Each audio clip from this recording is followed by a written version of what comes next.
Hello guys, আসসালামু আলাইকুম। তোমরা সবাই কেমন আছো? আশা করি অনেক ভালো আছো।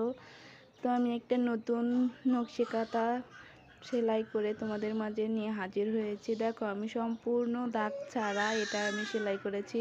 তো বন্ধুরা, তোমরা যদি এই ভিডিওগুলো শিখতে চাও, এই ভিডিওটা দেখে যদি নকশি কাঁথা সেলাই করা খুব সহজভাবে শিখতে চাও, তাহলে আমার অবশ্যই কমেন্টে জানিয়ে দিবা।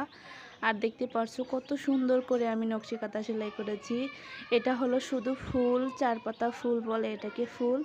আর ওটা হলো কোটের ভিতরে ফুল দেওয়া। কোটের ভিতরে আমি ফুল বসিয়েছি, দেখতে পাচ্ছ, চারটা কোট দিয়ে, তারপরে ওর মাঝখানে আমি ফুল দিয়ে নিয়েছি। দেখতে পাচ্ছ কত সুন্দর লাগছে। তো বন্ধুরা, দেখতেই পাচ্ছ অনেক সুন্দর হয়েছে।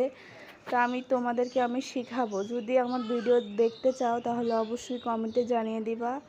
আর এই খাতাগুলো সেলাই করতে খুবই অল্প সময় লাগে। আর আমি এটা কোট ছাড়া, দাগ ছাড়া আমি এটা মেশিনে সেলাই করেছি। তোমরা যদি শিখতে চাও খুবই সহজভাবে আমি তোমাদেরকে শিখিয়ে দেব। তো আমার ভিডিওটা তোমরা সবাই সাবস্ক্রাইব করে নিবা। নতুন নতুন ভিডিও পেতে অবশ্যই সাবস্ক্রাইব করে নিবা। আর আমার ভিডিও ফুল দেখে একটা করে লাইক দিবা। তোমরা সবাই ভালো থাকবা আর আমার ভিডিওগুলো দেখতে থাকবা। ওকে, আল্লাহ হাফেজ।